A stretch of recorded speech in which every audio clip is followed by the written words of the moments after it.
Welcome to the Intentional Encourager podcast, where each episode brings you compelling conversations and stories designed to entertain, enlighten, and encourage. And now here's your host, Brian Sexton.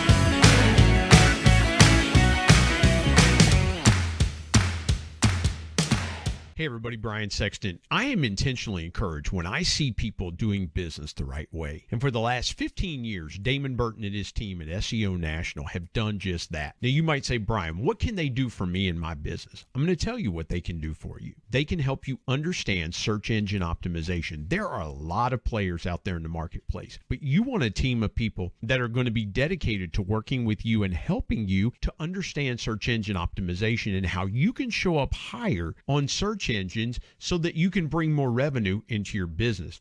Damon and his team are full of integrity, honesty, decency, and trust. And if that's important to you and that encourages you, I would encourage you to give them a call today at 855-736-6285 or go to SEOnational.com and get a free quote and tell them you heard about it on the Intentional Encourager podcast. Get ready for a dynamite conversation coming up right now on the Intentional Encourager podcast. And welcome into the Intentional Encourager podcast. I'm your host, Brian Sexton. Thank you for joining us again today. Another rock star on the Intentional Encourager podcast. I am so blown away, and I'm blown away when I have people that say, you need to have this person on there. And I'm like, they've been on my list forever. And this is no exception. She is a keynote speaker that sings. I'm interested in finding out about that. She turns burned out, checked out employees into energized, motivated, and connected teams. And she does a ton. She talks about motivation, resilience, mental health, unmuting yourself. You can find her on LinkedIn at Rachel Druckenmiller, Druckenmiller. But you can find her right here, right now on the Intentional Encourager podcast, Rachel Druckenmiller. Good morning, Rachel. How are you? I'm doing well. I love the focus on the last name. Usually people are like, how do I do that? But you nailed it. Well, listen, 7 years as a high school public address announcer. My son's sophomore year of high school, well, his freshman year of high school, they had a young man that came into their school. His name was Marek Ivanovich. He was from Poland.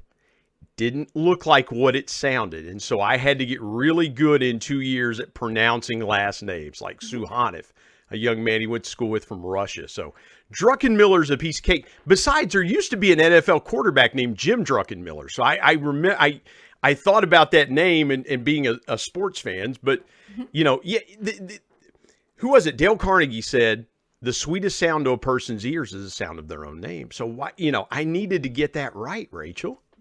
I appreciate that. It does, it does matter. I feel like I end up having a lot of grace because it's, but to your point, it's phonetic, you know what I mean? But in any case, I'm with you that to really acknowledge like a name is part of our identity and to really take the time to acknowledge that is important. Well, and again, I love where we're starting this conversation because I feel like in our world today that people are searching for their identity. So let's just start there. That's I love how you so beautifully took us to the starting place here, is that identity matters to folks. And I want to get your perspective on this, because here's where I find myself as I approach 50. I am finding my identity is not as important to me as it used to be.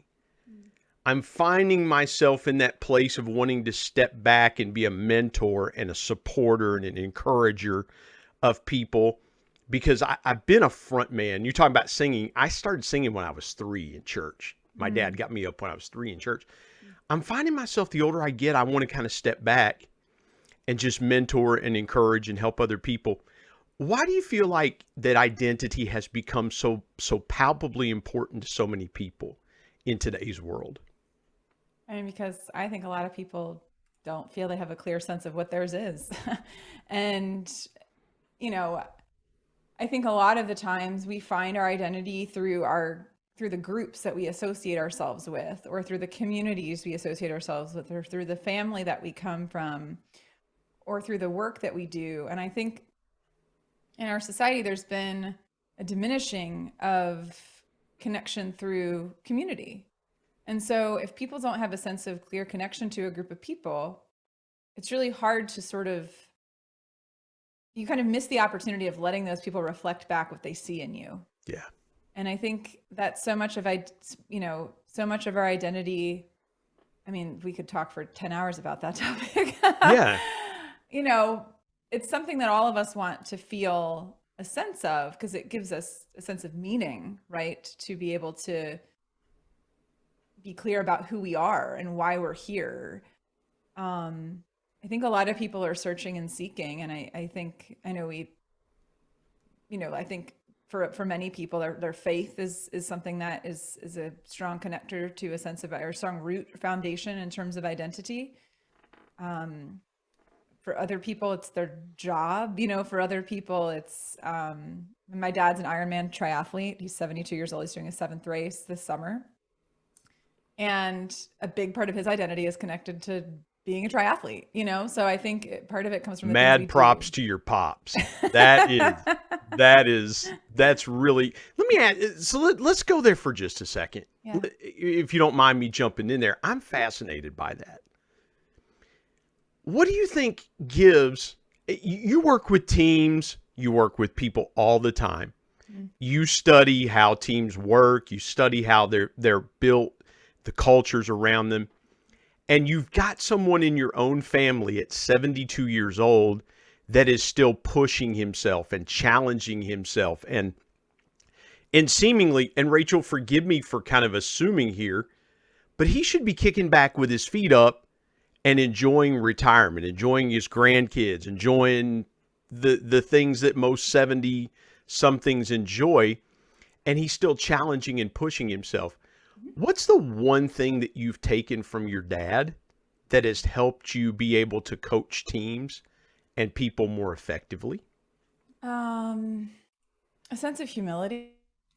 My dad's really humble. He's really humble and he's really curious.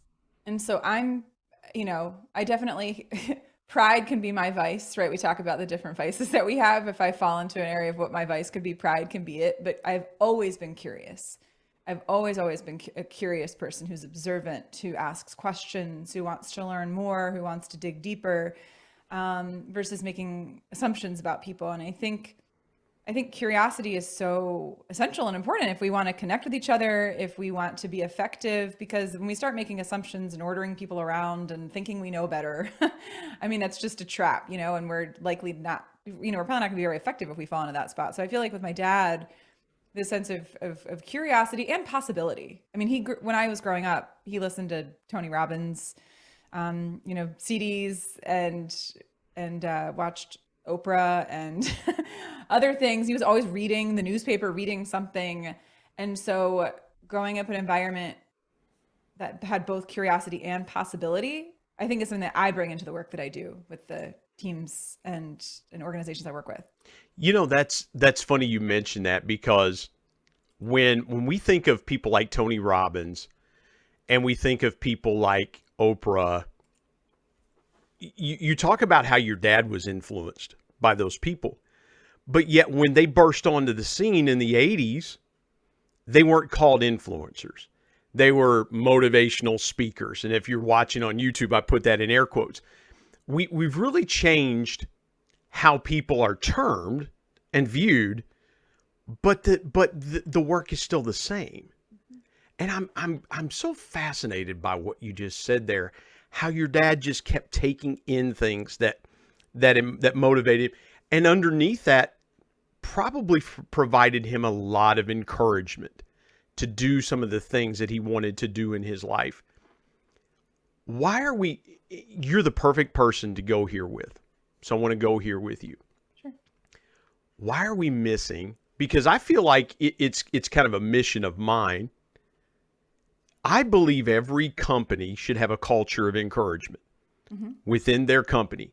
Leaders should be encouraging their teams, and then teams, as they directly are directly involved with customer engagement, should be encouraging their customers. But it feels like we're doing everything but. Why do you feel like that it's a hard concept? And I ask you this because of the work you've done and what you just said about your dad. It was so powerful. Why do we continue to miss the encouragement component within the culture of teams? I I mean, I think people are very focused on their own stuff and what they have to get done, and they're feeling overwhelmed and they're feeling exhausted and they're burned out and they're grieving from all the losses and change and uncertainty in the past 2 years. I mean, certainly these were issues prior to that, but I think especially just now, if we're talking about this at this point in time, this moment in time, that people are exhausted and they're feeling disconnected. And when I think a lot of the times when people feel like their own, bucket is empty, that it's hard for them to pour into other people. And so I think a lot of the times organizations and their leaders, they just don't understand how truly important and essential it is to encourage people, and how one note or one email or one comment could be something that lifts somebody up from a place of being ready to leave an organization, or could lift somebody up who's feeling really depleted and defeated. That it really doesn't take much. And I have a story I can share with you that happened just yesterday about the power of, an encouraging... Oh, please do. Yeah, please Yeah. go right ahead. The floor is yours. So as we were talking, right before the conversation, I've been having some dental issues and chipped a tooth and need a crown, and switching a dentist I just started seeing a year ago which wasn't happy there. And so I found a practice that a friend recommended to me.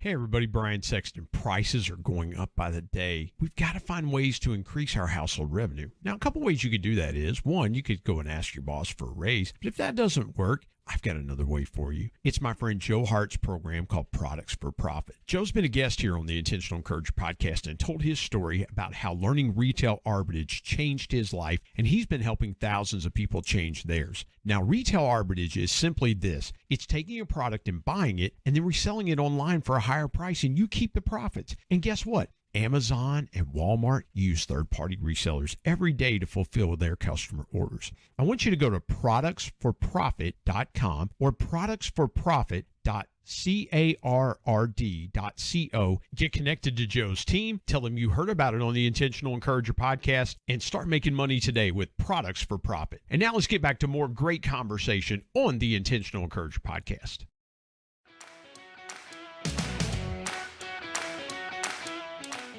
And she said, they're incredible. And I walked into the office, and first of all, it didn't really seem like a dental office. They had, those big signs, the step and repeat, where they had like their logo on the back, and you could take a picture in front of it. And then they had like quotes around the wall, and they had a phone charging station, and they had a raffle prize like sitting at the front desk that, hey, if you like us on Instagram and refer a friend, you can be put in for this raffle. And there was like just this bright pink kind of accent color everywhere. It was, there was like pop music playing. The second you walked in, it just felt like an uplifting experience. And most people don't like to go to the dentist. Yeah, right? the vibe was there from the get-go, right? Yeah, it was there from the get-go. And then they were very kind. There were three people working at the front desk. And when the person took me back, she paused. Instead of just, they'll take you back, they maybe make small talk, they leave you in the exam room. They don't say a whole lot to you, right? Mm-hmm. As she took me back, she stopped at the front desk and she was telling me, so, these are the folks that if you ever need help with such and such, like here that they can help you. And she was being very intentionally focusing on like elevating and bringing attention, really seeing the people that I think so often at a medical practice get overlooked. The front desk are like people where everyone else goes to complain. They don't get positive attention. Yeah.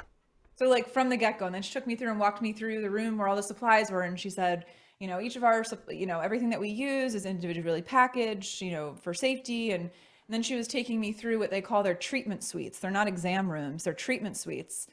And they all have a different theme to them. So one theme was like nature. She said, we're going to take you back to our superhero treatment suite.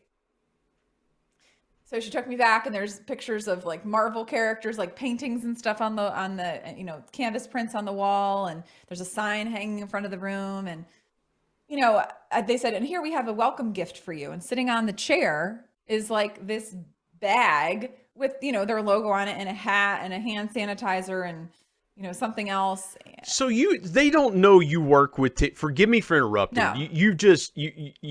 I got to imagine, and I'm putting myself in that moment, I'm kind of walking down that hallway with you. Yeah. My prefrontal cortex would just be going off. because I mean, like you know, I've spent a lot of years working around customer engagement and things like that. You working with teams like you have, what are you thinking as you're walking down the hall? Is everything inside of you just going pinging like crazy? I know, I'm like, I want to take my phone out and record this entire, like that's what I wanted to do. Like, no, really, but I mean, it's amazing. I just, what was your reaction in the moment? I mean, I don't want to derail the story, but what are you thinking in this moment as you're walking down the hall? And from the minute you walk into this office, I mean, I can see it on your face. Yeah. You're blown away. Like, oh my gosh, where has this place been all my life? Yeah, I just, speaking of the topic of this podcast, what comes to mind for me is just how intentional. Everything was so intentional, and it didn't feel forced. It didn't feel staged. It felt genuine and authentic. And when they sat me down, she was talking to me and I was explaining that I had had some of these challenges. I felt like she was kind. The dental assistant hygienist was kind and was patient, and, went and got the doctor, and he came in and he was wearing like those small little hats that the doctors wear. I think his hat might've had superheroes on it. So like just this taking me back to my days of almost like loving my pediatric dentist that I had for so long. And he was patient. I never felt rushed. I sometimes can go into a lot of detail when I'm explaining things that have happened health-wise. And he was patient and he listened, and he told me something that I didn't even know. So for anyone listening that has kiddos, or for anyone that's an adult that was on, so there's a side note, bonus content, I guess, that ever took lots of antibiotics as a child, that can cause discoloration and weakening in your teeth. And he pointed out something that no dentist in my entire life ever pointed out to me about that's where some of the issues are for me. And so anyway, they were so kind. And one of them, before I was leaving, I just commented on how everyone was so intentional and patient and kind. And she said, you found your dental home. Wow. And I felt that way. When I left, I posted on Instagram about it. And this is the power, right? Of, again, I see that as being an intentional encourager of these people who just took care of me, frankly. Rachel, forgive me. You are just, this is just, you're lighting it up today in this conversation. And I can't help but let's dive deeper there. Yeah. That so totally correlates to the work that you do. Because people, to your point you made just a few minutes ago, people are feeling overwhelmed. They're feeling frustrated. They're feeling discouraged. We see it all the time. And I've especially been keen to it, and you see it in the corporate world as well, where now companies are intentionally recruiting from other companies, the talent pool. They're picking the best talent from other companies. And a lot of companies are on the defensive because they're losing great people. They're getting recruited.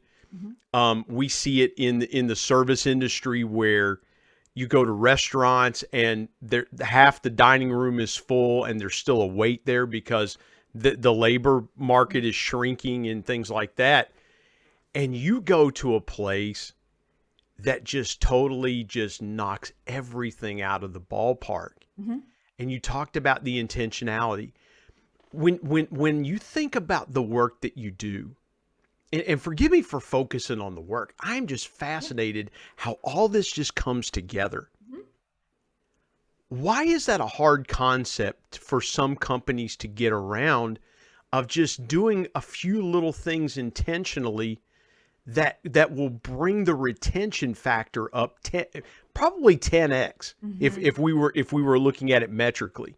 Yeah. Why do you think there's reticence on companies to just do these little intentional things to keep people engaged and focused and knock some of those feelings out of the water that you just mentioned? Yeah. Well, because it takes work, and people want the path of least resistance. And if you have to consistently do something over time that requires intentionality and thoughtfulness, that takes a certain degree of energy, mental and emotional energy. And I think a lot of times organizations are looking for a quick fix. They're looking for what's one big thing I can do. They're looking for some grand gesture, and it's never the grand gesture. It's always the consistent little things that we do. I mean, none of any one of those things that they did, that the story I just shared, was earth shattering.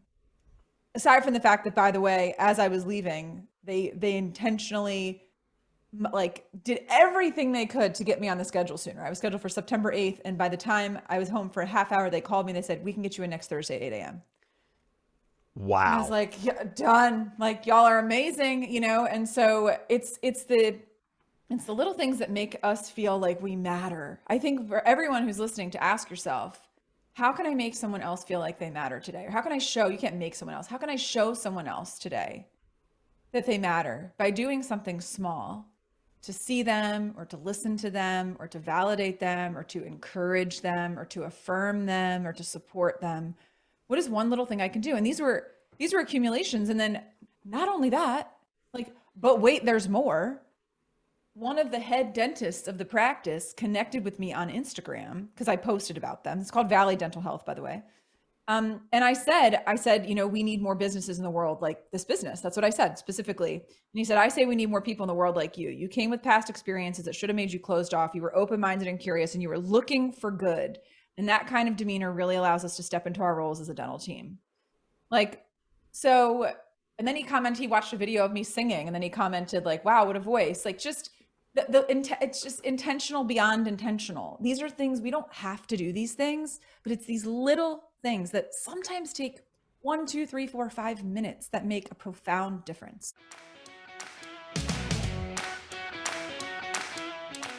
Hey everybody, Brian Sexton. Dreams are powerful pieces of intentional encouragement. We all have them. If you're a business owner, you've probably always dreamed of taking your sales to levels you've never seen before. I've got a guy that can help you with that. His name is Brad Norwood. My good buddy Brad has been on the Intentional Encourager podcast as a guest before, and he is a dream specialist. His company, Dream It Pro, offers incentive packages to travel to places such as the Masters, Kentucky Derby, the Super Bowl, even exotic places that you've always wanted to take your team, but you just didn't know how to do it. Brad's your guy. And oh, by the way, Brad's a certified bucket list coach, so he can help your team members achieve their personal dreams as well. I want you to go to www.dreamitpro.com and find out more, or call him directly at 479-466-6907. And by the way, tell him you heard it on the Intentional Encourager podcast. Let's get back to more great conversation here on the Intentional Encourager podcast.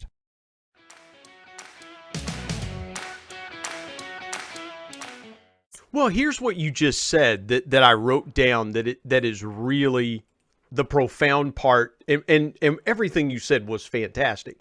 Here's what I took away. Looking for good. You came in, you were like, listen, impress me, because to your point, Rachel, to your point, and we all come to experiences with expectations. Yes. We have a set of expectations, and you were like, okay, listen, you mentioned your pediatric dentist and the relationship and how wonderful that was. You wanted that same experience to happen in this one. I think employees, as they change companies or as they stay at a company for a while, it's like, I give me a reason, give me something good that I can be proud of, that I can hang my hat on. And I love what you said there. And I don't think we in many cases, look for good or go into the expectation with good in mind. Like Stephen Covey said, begin with the end in mind. Well, if the end is good, then we should have that expectation. I love that. So one thing that I noticed in your LinkedIn profile that I love is unmuted. Mm-hmm. How do leaders unmute themselves and start speaking good into their companies so that their employees can look for good in their leadership? Is that a loaded question? Yeah. I mean, I think it's when you as a leader see something, it's hard for leaders because they don't want to demonstrate favoritism, but they don't want to feel like, well, I recognize that person, so it's sort of like if I don't love my children equally, one of them is going to get mad. Yeah, they will. Just have one like I did, and you don't have to worry about it. Yeah. But you know what I mean? Because I think a lot of the times employees can feel this kind of paternalistic relationship with the people that run the company. I mean, I worked for an organization for, in some capacity, 16 years that, a lot of people saw the CEO as a company as sort of like a father figure. They didn't want to disappoint dad. And I think in a lot of companies that similar feeling might be there. And so people have this sense that they don't want to let them down. But I think for leaders, and it meant so much to me if he would send me an email, or if he would send me a handwritten note, or if he would leave me a voicemail saying, hey, were your ears burning yesterday because I was telling so-and-so about such and such that you did. Those little things, a voicemail like that can literally take 15 seconds. We blow it up in our mind. It's this huge thing. It's going to take forever. No, it's not. No, it's not. It's like everyone listening right now could make a decision to like pause this podcast and think about who is someone in your life that you could encourage right now, who's someone that you know that's going through a hard thing. Can you send them a text message and say, hey, just want you to know that I'm in your corner. I'm thinking of you. If you want to catch up sometime this week, let me know. Like, you have no idea the hope that message could give somebody. Yeah, No and idea. it's specific to them. And that's what I say quite a bit, Rachel. And I love that because you and I are thinking a lot in that same vein, because a lot of times people, we're generic in times we need to be specific. Yes. And we don't understand that and we talked off the top. You were talking about how I got your name right. Yeah. That's important, right?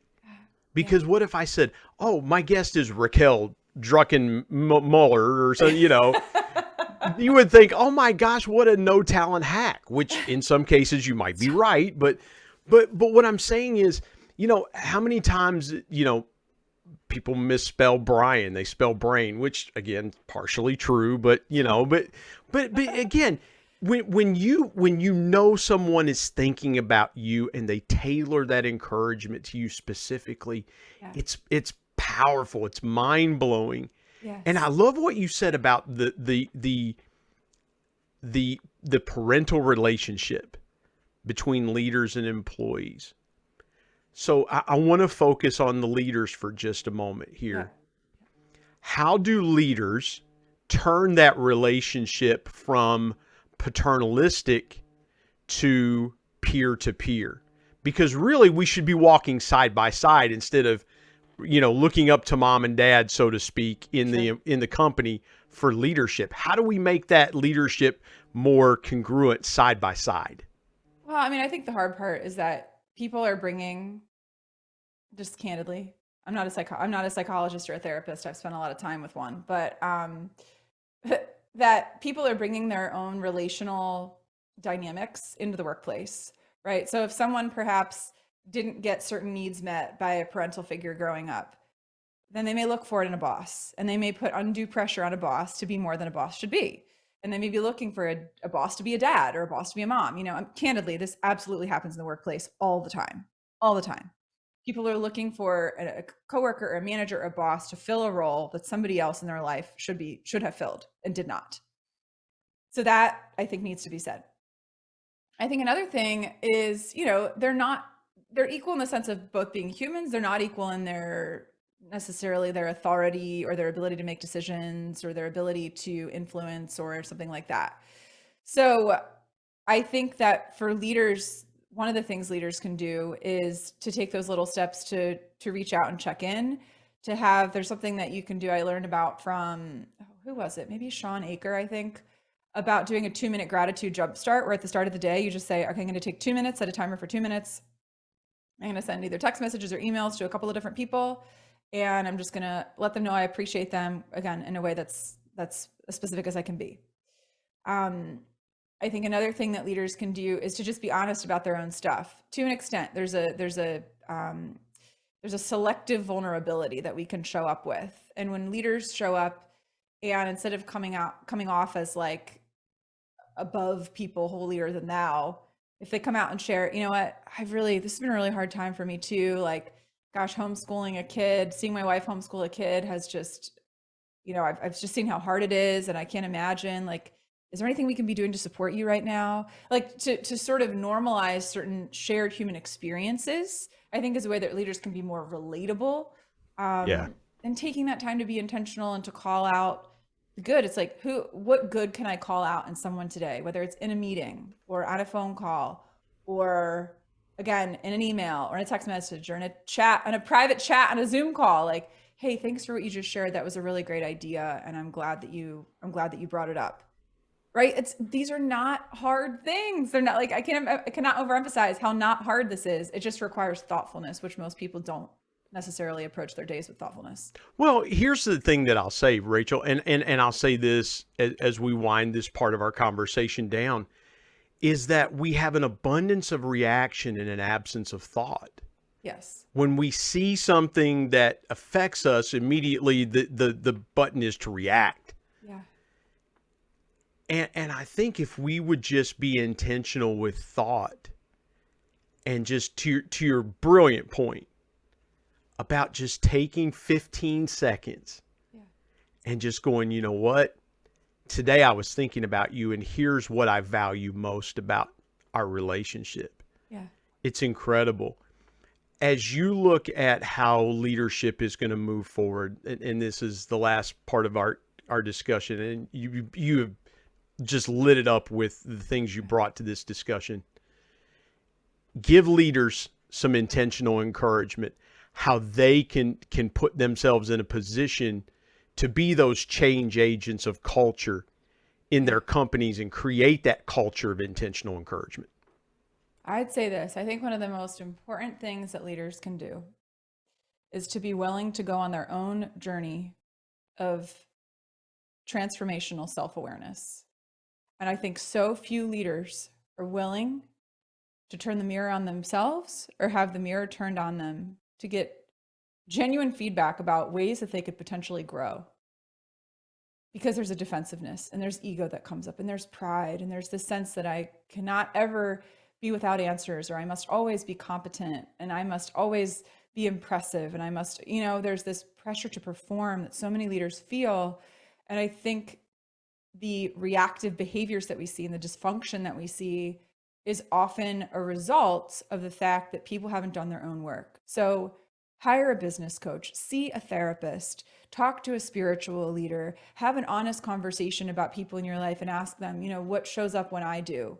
Like, what qualities do I bring into a room?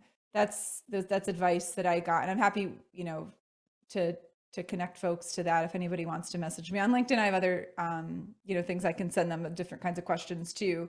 But that's a question that a coach, Lori Raggio, asked me 4 years ago. And it fundamentally changed when I got feedback about those questions. It fundamentally changed the way that I saw myself for the better. And I've also been seeing a therapist as a result of an accident. It's a PTSD, but it's been really transformational for me to work with her, work with a business coach, have mentors, as you mentioned earlier, the importance of mentorship. So I really think for leaders, be willing to turn the mirror on yourself and be honest with yourself, because if you can be honest with yourself, if you can do the work to grow and to reveal your shadow sides and be willing to do the hard work, the effective leadership will come more naturally. It'll be less effortful because you will have done the work yourself, and you'll be coming from a place of understanding and relatability of just how hard it is to show up in a way that's responsive and not reactive. I love what you said there. What shows up when I do? Yeah. And again, with so many things that can distract us all, it's just showing up and being present in that moment. I love that. What a perfect way to end this part of our conversation. Rachel, remind folks how they can connect with you. Let them know the different platforms they can connect with you on, and we will get into your story in part 2 of our conversation. Sure. So LinkedIn, first and foremost, that's where I hang out the most. So on LinkedIn, feel free to message me. I know, Brian, we both love when somebody sends us a message, right? And say, I heard about you on the Intentional Encourager podcast, and this is what I loved about it. It's not weird. People think it's weird. It's creepy. It's not. We love it. So do it. Instagram, you can find me at Unmuted Life. And then my website is unmutedlife.com. And then you can also find different videos of me that I'm looking to build up more on YouTube. And you can just search Rachel Druckenmiller on YouTube. Yeah. Well, this podcast is going to go on YouTube. So again, so there you go. So Rachel Druckenmiller, can't wait for part 2 of our conversation. And again, I so appreciate you joining me today on the Intentional Encourager podcast. Thank you.